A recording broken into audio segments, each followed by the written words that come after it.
Evening all, end of an extremely long day today. Up at 6 o'clock this morning, driving into London to do my interview and what have you for Sky. I don't think I wasted my time today. I hope I haven't wasted my time today. I hope that what I'm saying isn't falling on deaf ears. I hope that I've picked up a lot of followers today. A lot of people have commented on my stuff, and I think I'm speaking truth. I'm not speaking something that's a load of rubbish here. We've got ourselves into a bit of a pickle, haven't we? Do you know what I mean? So we need to sort it out somehow. And I think by putting blinkers on and not acknowledging the problem and meeting it head on, we're not doing ourselves any favours. So anyway, I'm back on Sky News tomorrow morning at about 6:15, hopefully, if I don't get gazumped by somebody again. I've got an interview there, and hopefully they'll ask me the same sort of things as they've asked me today. And we can force the point home, and we'll like it and share it, and it'll get all the views and all that sort of stuff, and we can do some really good stuff with it. Because enough really is enough at the moment, you know. It's got to the point where, you know, I'm getting people saying to me, I'm scared, Phil. You shouldn't have to be scared. You should not have to be scared in this country. Every man has got the right to walk the streets if he's doing what he should be doing. Do you know what I mean? I don't care if you're black, white, yellow, brown. Sexuality doesn't come into it with me. I don't care what you are, so long as you do what is acceptable within the public rules and restraints that have been laid upon you by the law. And if you can't do that, and if you think that you know better, or that you haven't got a place here, you know. So what I'm really trying to say is let's try and get behind this. The politicians all seem to be using it to get votes and all that sort of stuff. That's no good. That ain't no good. What they really need to do is step into this thing now, step into the breach and say, right, we're going to lock everything down for the next couple of weeks. Social media, we're going to close these people down. We're not going to give them the airtime. We're not going to give them this. We're not going to give them that, you know. And then we'll get the elections out of the way, because we're a democratic society. We shouldn't have to stop what we're doing for somebody else. Okay, so get the elections out of the way, and then, you know, put the policy and provision in place to deal with this stuff properly. Do you know what I mean? And I think we all know what needs to be done. You know, these 300 people on the watch list, they really need to come in and answer a few questions. And if they can't answer those questions satisfactorily, or if they're found to be lying, or if their IP addresses have been doing stuff that they shouldn't have been doing, then I'm afraid it's time to go. You know, you're either, if you're a British bred, you know, your stuff, you go straight down the pan and go to prison, don't pass go. And if you're not from here, your passport, whatever it is you've got, you know, gets taken off you, and off you go. It's a simple thing. It's not difficult. It's a solution. It's a start. It's doing something. But I shouldn't have people turn around to me and say, Phil, what do I have to do? You know, I shouldn't be walking around London with a ballistic plate in my carrier bag just in case I get attacked. I shouldn't have to carry, you know, gloves that I can deal with people with knives with in my kit on an everyday carry in this country. It's ridiculous. You know, I've got children. I've got children of all ages. I've got grandchildren. I want them to have a decent life. I don't want to be brought up with this rubbish, this bullshit, this absolute, you know, it's making everybody's lives a misery. Okay, all right, and there's just no sense to it anymore. So look, tomorrow morning, 6:15, I think, I'm on Sky News. I'm going to try and put it out there again as well as I can. Get behind me, please. Like and share all the stuff, and, you know, get it out there. Get people thinking along the right lines, and then hopefully when it comes to vote, they'll vote for somebody that maybe will make a difference to this country.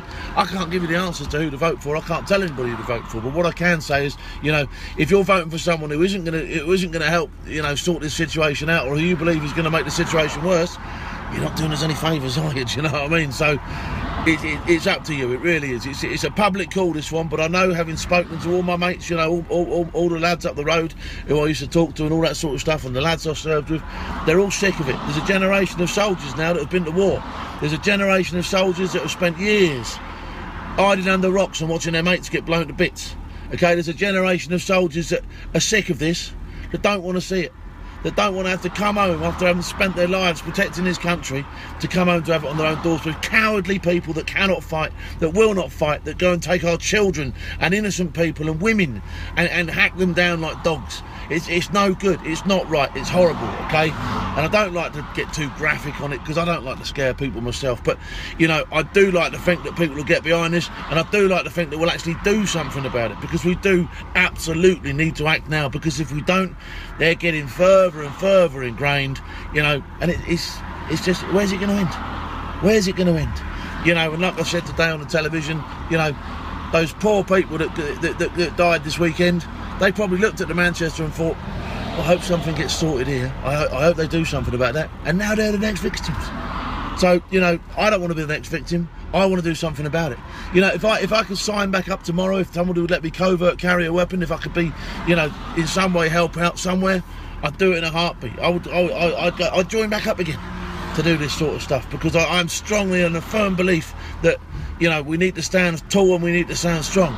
We need to stand up. We need to be born fearless. We need to be in a position where we're not bending and scraping and going along with what these people want us to do, because we're not. This is our country. This is our country that was fought for us. You know, our grandfathers and that fought for this country for us. You know, everybody who is here has got a right to be here, should they wish to keep with the programme. If you don't want to keep with the programme, you're welcome to leave whenever you want. You can go back to where you came from. Similarly, if you were born here and you don't want to keep with the programme, there's plenty of other places you can go. You don't have to come and ruin our lives. But my children, your children, our grandchildren, they deserve for us to hand them over something that's worth having. Are we just gonna let the whole thing slip through our fingers? Or are we just gonna let the whole thing drop on the floor and go, I'll tell you what, kids, you sort it out? Because that ain't what adults are about. Adults are about nurturing the young, about bringing them forward, about giving them something that's worth having. This planet ain't ours. It don't belong to us. It belongs to our future. But don't never forget that, because that's an important factor. It's an important factor in my whole psyche and how I think, and why I'm prepared to stand there, and why I'm prepared to put my neck above the parapet and to say the things I do without fear of retribution, without fear of people coming after me, because I bet there's plenty of people who don't like me out there now. But I don't really care, because I'm standing up for what I believe in, and I absolutely wholeheartedly believe in what I'm saying on here, okay? I'm not just making it up. Right, I'm not going to rant on and on and on. I'm talking to my phone, I'm still in my car, I am in a bit of a traffic jam. That's one of the joys of life, okay? Have a great weekend if you can, what's left of it. And like I say, tomorrow's a fresh week. But just think about what you can do as an individual. Just think where you can place your trust, and just think who you want looking after this country and all that sort of stuff, because, you know, it really does matter. It really does matter.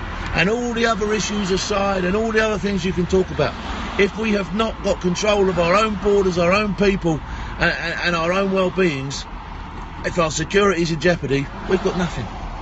We might as well not forget. We might as well forget about all the other good stuff, because we won't be able to enjoy it without having to watch our backs. Okay, thanks for watching. Thanks for watching today. Thanks for supporting. I've had some great messages today. I really have. Some messages of support, some messages of solidarity, and all that sort of stuff. Thanks very much for watching, and I'll see you all tomorrow. Sky News at 6:15. Okay, have a good night, what's left of it, and I'll see you all later on.